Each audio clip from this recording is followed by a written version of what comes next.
Okay, welcome back. Hope you all had a very nice lunch and are not too full to continue the conversation and the discussion as we have today. My name is Julie, and I'm from a Danish NGO, and I will be facilitating the plenary session for this afternoon. And all of you know that we are a bit late, so there's a bit of change within the time schedule. We still have a very good 20 minutes of keynote. We will shorten our working group and also the end and the conclusions today. So that means that we will start at 3 o'clock with the groups. Then you have to decide yourself if you want coffee, but you have to be back here 4:30. So you self-organize coffee, but that will be around 4 o'clock. You can get coffee if you think it's important for your work. So yeah, that's still at the same in the same place as in the morning. So and then in the end we will have a very short overview from the different people who have been rapporteurs on what have happened in the different workshops, but a short intervention from the 6 working groups. But at first, I'm very happy that I can present Albena Azmanova to present her keynote address to us.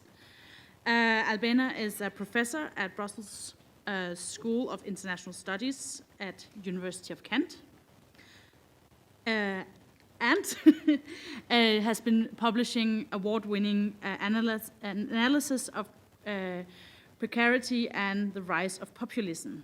And what is really good for the discussions today is that she has experience with a successful political struggle, and underline the successful, which I think is important to draw upon that knowledge as well. And she has been involved in the dissident movement against the dictatorship in Bulgaria, where she's from as well, and has later organized campaigns against rule of law violations in Europe. So very happy to present you, and the floor is yours. Thank you very much. Oh, okay. Thank you. Okay, you can hear me actually. We have all had our lunch, and then we can ask that great question. Who do we think we are when we come together and demand to be heard? We're a bunch of strangers united by at least one idea. There is no invisible hand of democracy. We are the very visible feet and fists of democracy. And as Christophe Aguiton reminded us this morning, we have achieved quite a bit. However, our struggles have been crippled by a pandemic of precarity. In my work, I have discussed precarity as a very special type of vulnerability rooted in the insecurity of livelihoods. That gives us fragility that is experienced as incapacity to cope and fear of losing social status. Precarity is feeding a longing for stability and is making us afraid of change exactly when change is most needed. So the anxiety that precarity generates has instead fueled far-right, xenophobic populism that calls for instant security with law and order measures that aspiring autocrats are very happy to deliver, as we have seen happening everywhere in Europe and beyond. So to empower civil society for a systemic change, as the job is ours today to figure it out, we must understand this new enemy of progressive politics, precarity, and learn how to fight it. Here is how. 2 features of precarity merit particular attention. First, its political origins. So we cannot be told that modern life is complex and risk is everywhere and we should just build in resilience. No. we have to fight the political drivers of precarity. And second, that it has become of massive scale. I will be saying we don't have a precarious class, we have a precarious multitude, and that changes the terms of political engagement. So first, precarity is politically crafted through specific policies, politics, and ideologies. Around the turn of the century, I will be telling you a story that you have heard actually, but it's good to remember to see what's important in that story of the development of the neoliberal capitalism. So around the turn of the century, as competition in the global marketplace intensified, competitiveness became the top policy priority across Europe and beyond. For the sake of competitiveness in the global race for profits, public authorities not only privatized public assets, slashed social spending, reduced employment security, but also struck sweetheart deals with global corporations against the mantra of competition. So while public authorities sheltered some actors from competition, the competitive pressures on all increased, except on a handful of mega players who reap the benefits of digitalized economies of scale. All this has resulted in the proliferation of work-related pressures across social class, so also capital as well as labor, professional occupations, and income levels.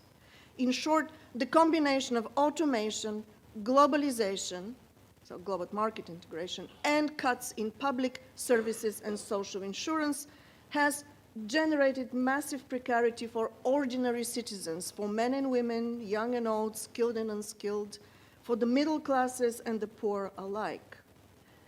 As live worlds and livelihoods became thus destabilized, our societies became extremely vulnerable, even as they recovered somewhat from the 2008 financial meltdown and currently from the COVID pandemic. Now, precarity is both ubiquitous, it's everywhere, but it is also strongly stratified. So we have to talk about inequalities of precarity or the stratification of precarity. It is, of course, much graver for minorities, immigrants, and other disadvantaged groups, but it is important to acknowledge that it now affects also people upwards the social ladder.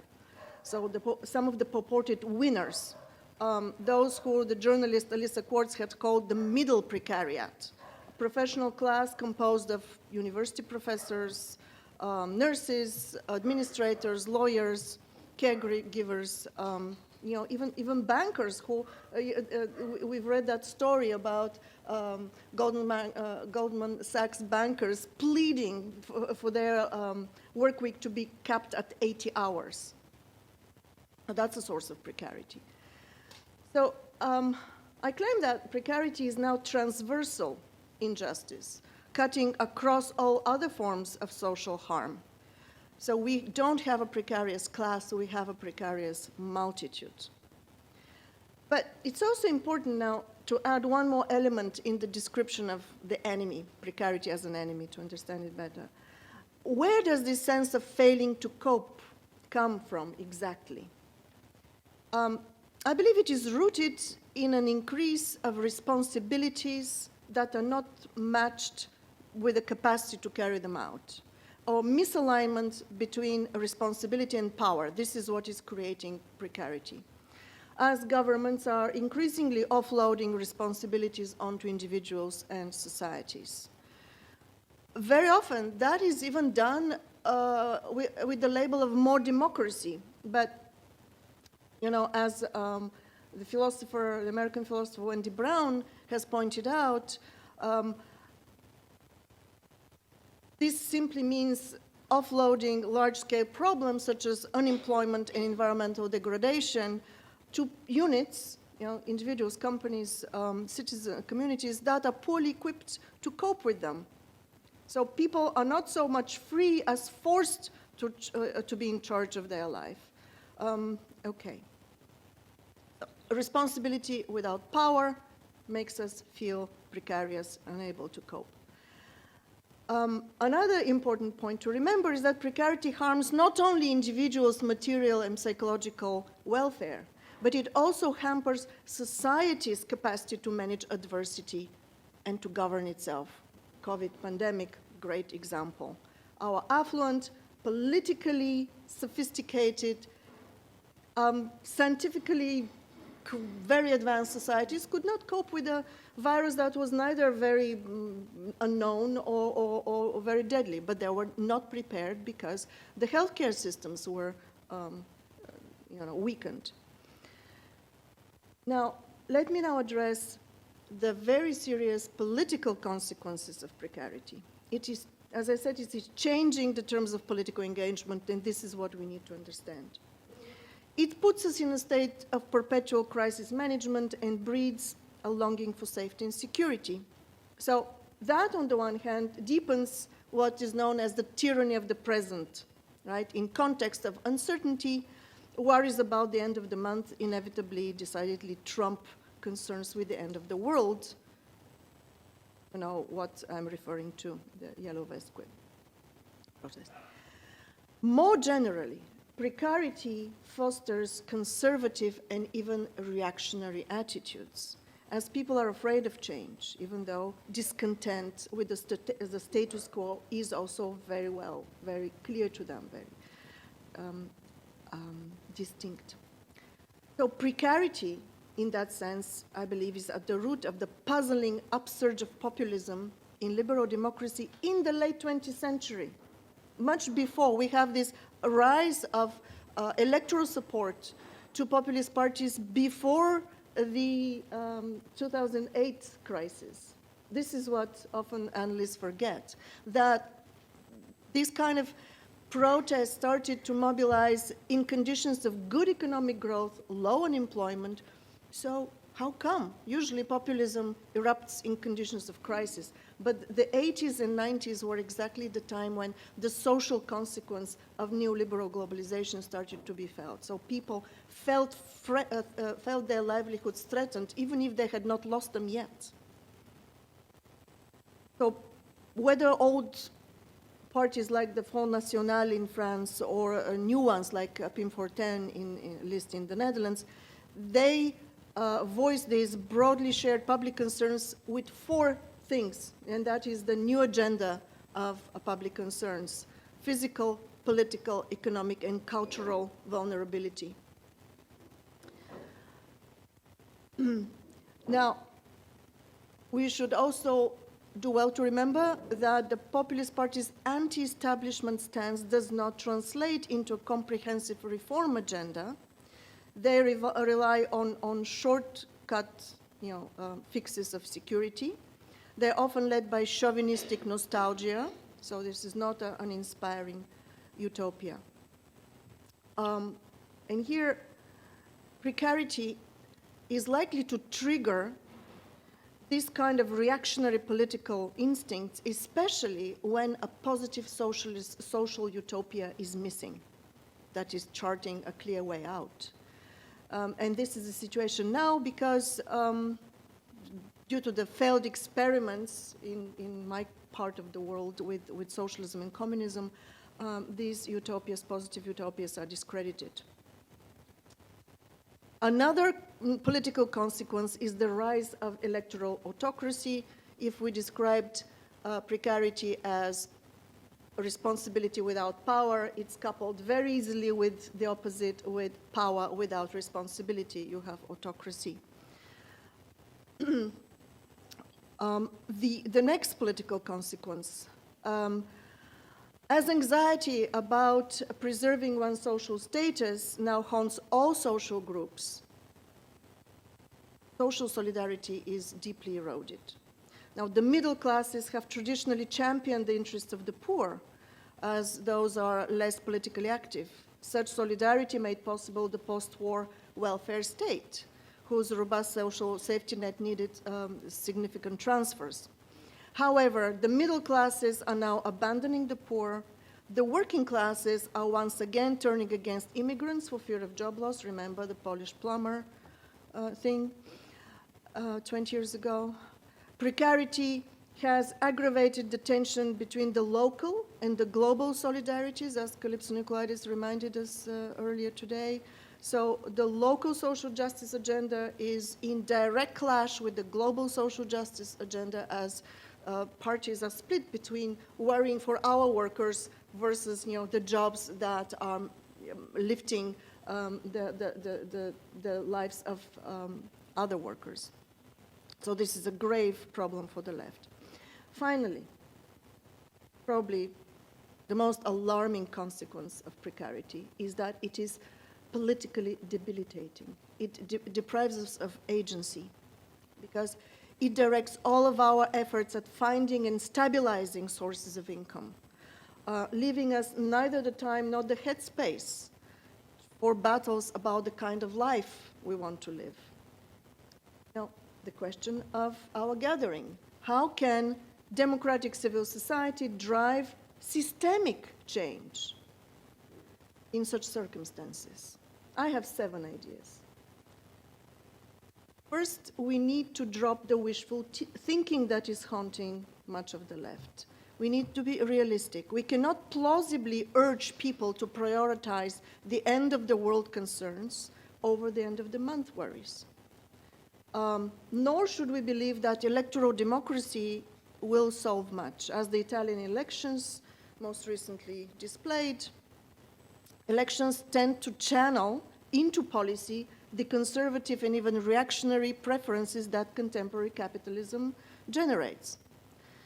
Second, we must admit that populist movements have valid grievances rooted in acute precarity. It is the articulation of these grievances, the autocratic shortcuts to stability, that demagogues offer that are the problem. And in my writing, actually, I have urged that we drop altogether the label populism because it's very misleading. We have a new agenda of public concerns. We cannot just shuffle these eruptions of discontent into the old left-right map of electoral mobilization. Okay, third idea. In order to break the alliance between the right and the far right, the left needs to develop a language to address the injustice of instability. Now, stability, order, safety have traditionally been values espoused by the political right, the conservative parties. So they seem to hold monopoly of that, although they couldn't care less about our stability. But they have the monopoly of the political language. So the left has made instead inequality the center of its discourse. And inequality is a grave concern as well. But I'm suggesting that we need to develop a language with which to address this very broadly shared concern with instability and longing for stability. Okay. To address the insecurity as a proper issue of social justice. Fourth, it is not enough to demand economic and political stability. The very sources of precarity, all these policies and politics that I listed, the political ecosystem built around the profit motive. Basically, this is what we ultimately need to eliminate.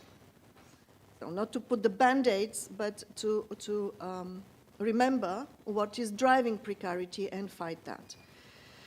So, of course, our struggles need to start from very specific grievance, specific harm, but they should seek to strike at the systemic roots. And we have a few very good examples of that can be played out. George Floyd uprisings of 2020. They started with a very narrow grievance that the black minority is targeted by police violence. And then that narrative was enlarged to say, we reject police violence in general and oppose the use of law enforcement as a substitute for social integration. So basically, the George Floyd protest ended up rejecting a system that actively generates social decay and then resorts to violence to cope with social disorder. For me, that was a radical social critique. Fifth, building alliances with strange bedfellows, with the enemy, if you wish, in the sense that we need to point out that the grievances about precarity, let's say the grievance of the labor market insiders who are working 80 hours a week, and the grievances of the long-term unemployed who cannot even get a chance to enter the labor market, they have a common root. So we, as activists, we should try to explain these common roots of seemingly conflicting grievances. Okay. Because to fight precarity in this way, it would create the enabling conditions for agency that has been blocking us. Or to take the example of the clash between the environmental and the social justice agenda. They are in tension. A powerful capital labor alliance is blocking progress on ecological justice, let's admit it, for fear of job loss, for fear of loss to competitiveness of businesses. However, if we replace the current focus on inclusive prosperity, which the left has embraced, inclusive prosperity means we have to grow and redistribute and destroy the environment further, so it's a no-go. If we replace that with a focus on economic stability, we might have a better chance to reconcile the social justice agenda and the ecological justice agenda. Sixth, let us steer clear of utopias. How many minutes more? 3? Okay. All right. Although a wide mobilization against precarity will be akin, as I have argued in my last book, Capitalism on Age, it will be akin to a radical systemic change, even an anti-capitalist absurdance, overcoming capitalism. Because precarity, in my analysis, is generated by the intensification of the profit motive. We do not have to lead our battle with any grand labels of anti-capitalism, socialism, or whatnot. Being accountable to real people with real problems not only creates urgency, but sparks creativity and generates staying power. So what I'm saying, let's not get boggled down into labels and into seeking a unifying utopia. We might lose a lot of creative energy there. Let's be specific in paying attention to people's concerns, but keep our attention to fighting the sources of precarity, because capitalism is at the bottom of that story. And last, 7, we must engage democratic innovations. I said that the electoral democracy has become a problem, but there are democratic innovations that can bring in a solution, because such democratic innovations can generate the empowering awareness of a certain logical transition, and that is a transition that individual experiences of harm are in fact systematic occurrences with systemic roots. So individual, systematic, systemic. What kind of democratic innovations can show us this? Transparency, accountability, very much in the spirit of what Calypso Nicolaides has designed as the democratic panopticon. I believe that, it both can keep us accountable to each other, aware of each other's concerns, and get this sense that my grievance is a systematic occurrence, and then there are clever people to tell me what the systemic roots of that grievance are, where we come as activists and academics. So, to conclude, democracy is surely what we Democrats make of it. As I have argued in Capitalism on Edge, right now we have a very tangible, very unique, precious chance for effecting radical change without the crutch of grand utopia, revolutionary break, or even without the terminal crisis of capitalism, because capitalism is doing very well. We're suffering, but capitalism is all right. So we can do all that simply by fighting precarity on all fronts, in all shapes. Because we cannot think big if precarity is preventing us from walking tall. This is from me.